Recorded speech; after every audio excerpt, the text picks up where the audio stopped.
10 ரூபா வாங்குறது கலெக்டருக்கு தெரியாதா, எஸ்பிக்கு தெரியாதா, டிஎஸ்பிக்கு தெரியாதா, மந்திரிக்கு தெரியாதா, யாருக்கு தெரியாது? என்ன பண்றேன் பாரு. என்ன பண்ணுவேன்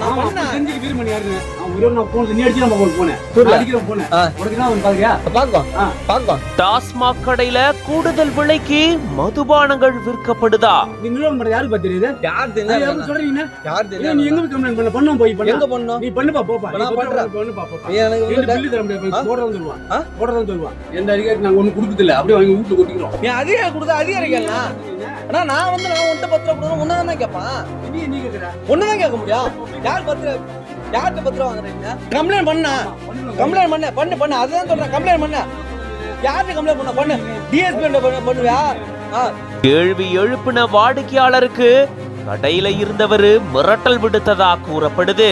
என்ன பண்றேன் பாரு. என்ன பண்ணுவேன் கலெக்டருக்கு தெரியாதா, எஸ்பிக்கு தெரியாதா, டிஎஸ்பிக்கு தெரியாதா, மந்திரிக்கு தெரியாதா, யாருக்கு தெரியாது?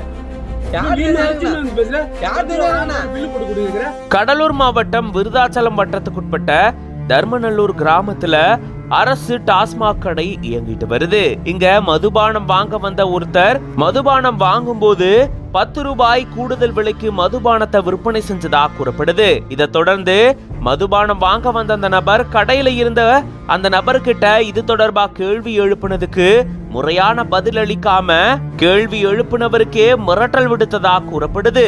அவர் பேசியிருக்கிறது இப்போ சர்ச்சையை கிளப்பியிருக்கு.